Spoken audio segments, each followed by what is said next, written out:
Is this you? You often forget your words when you speak English. You can understand everything that you hear. You can understand when you read. But when you go to speak, you panic, you revert back to basic English, and it's like you've just forgotten everything you have learned in the last few months or years. Super frustrating, isn't it? I got a message from a follower of mine with this exact problem.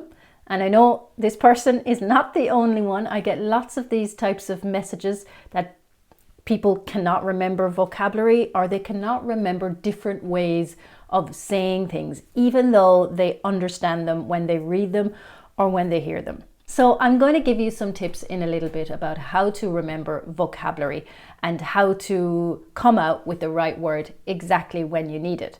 But first of all, I want to let you know a couple of things. Let me start off by saying that not all English speakers have a wonderful vocabulary.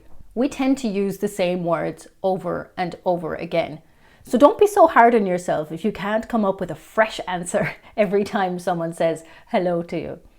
For example, in English, if someone says hello or how are you, to me, I say 9 times out of 10, I say I'm grand, right? It's a very Irish response. But, you can say, I'm fine, I'm doing well, I'm good, but people tend to not vary what they say when they're answering certain questions. So don't be too hard on yourself if you keep saying the same answer to the same questions.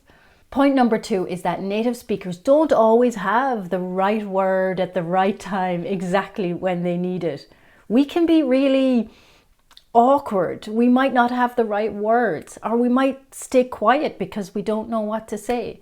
Well, for example, I'm an introvert, and in social situations I tend to be very quiet, or you go into panic mode a little bit and you don't know what to say. So it depends on your personality. If you're the same way in your native language, then chances are you'll be like that in English as well. Point number 3 is that improving English, it's about accepting that you're going to make mistakes and that it's going to take a bit of time, right?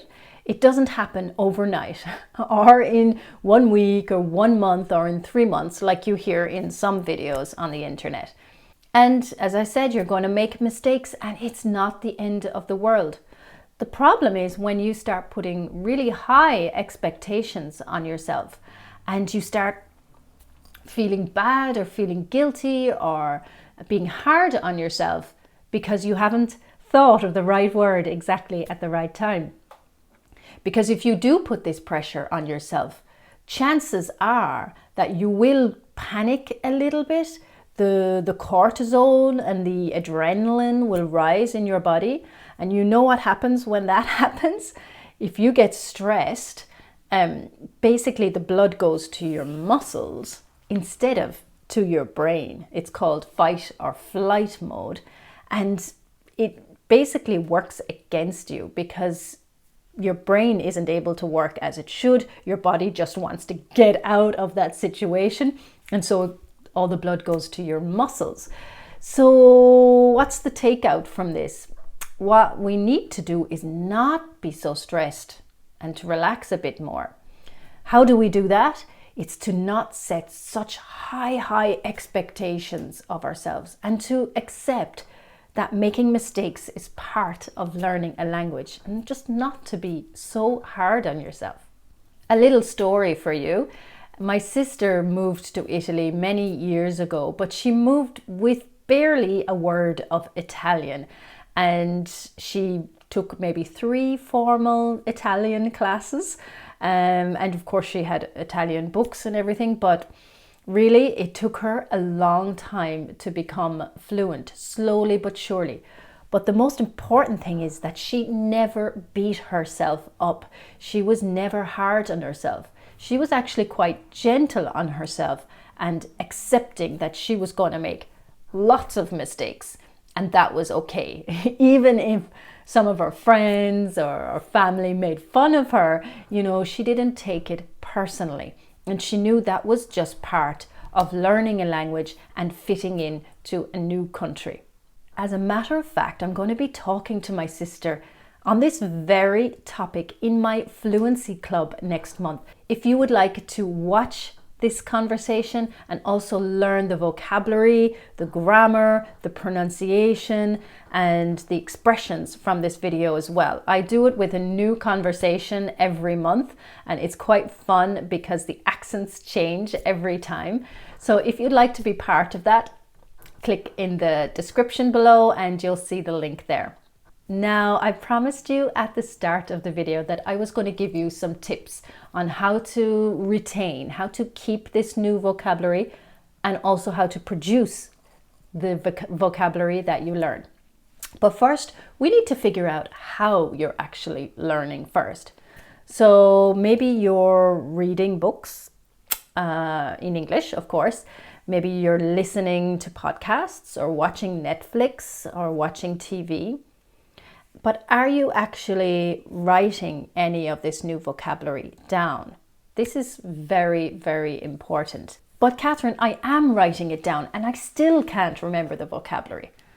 Okay, are you handwriting it or are you typing it? Studies actually show that handwriting something, as opposed to just typing it on your computer or on your phone, actually helps you to retain things for longer. It helps you remember things for longer.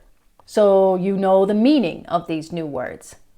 Are you looking in collocation dictionaries to find out all the different meanings that this word could have? So here are two good examples of some collocation dictionaries that you can use in order to really look at this phrase or expression or new vocabulary and see how it works in the real world. Because in English, we actually have words that mean different things. It happens quite regularly. So, okay, we've gotten to the stage where you're after watching a movie, you're after writing down the new vocabulary, or you're after reading a book and writing down the new vocabulary. You're after looking in the collocations dictionary. Like, is that enough? No, it's not actually. Just understanding the word is not enough, because it's still stored in the back of your brain. It's not in your active vocabulary yet. Wouldn't we all love to be able to access every part of our brain whenever we wanted? Like Bradley Cooper in that movie Limitless. A tablet a day, and I was limitless. I now had cultural appetites. Since when do you speak Italian? I finished my book in 4 days. I'd like to renegotiate my advance. Math became useful. From 12,000 to 2.3 million in 10 days. I'm baffled by this guy. So, Eddie Mora, you do know you're a freak. What's your secret? Medication. That would be amazing, right? But that's not going to happen until you move this vocabulary from just passively learning it to actively producing it. Let's go for the tips on how to move your vocabulary from passively learning it to actively learning it. All right, we already said that we're after writing down the new vocabulary in a notebook. Writing is better than typing, like I mentioned before. We're after looking up some collocations using that new word. And now, in order to move it into your active vocabulary, I want you to write some sentences using that word, okay? And even better, once you've kind of gotten to grips with this word, write a paragraph using this word. Take, for example, the word slide. Now, slide has different meanings in English. It can be what a child uses in the playground. It can be what we use to present or take photographs. And it can also be a verb for something that we can do along the ground, like sliding. Or it can be used in expressions like slide into your DMs. So it's important to understand all the meanings of the word.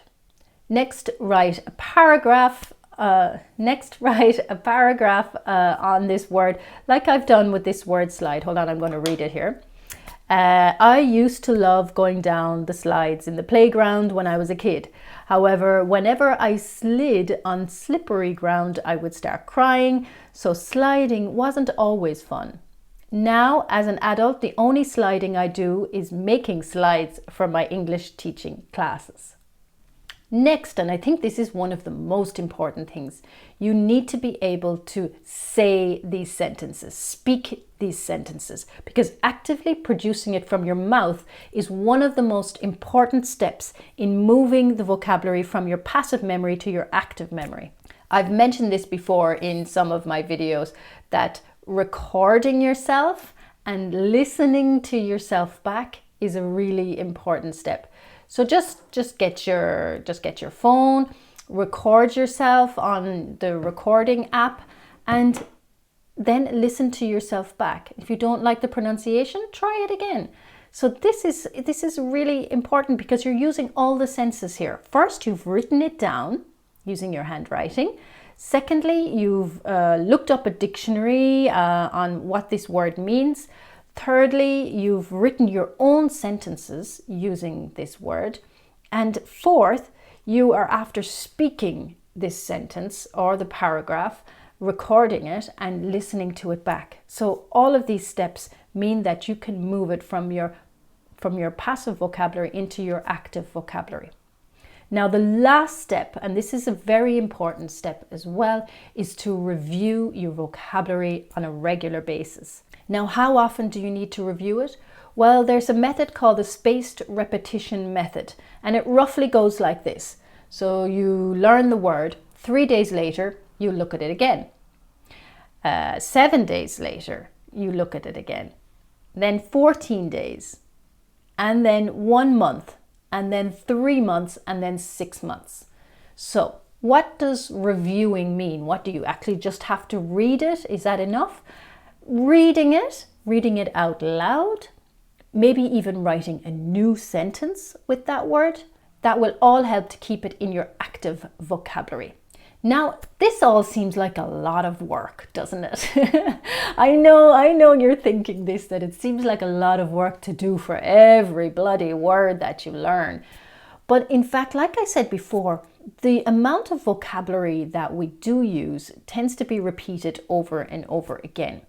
And I would be picky about the words you learn. Don't just try to learn every word under the sun.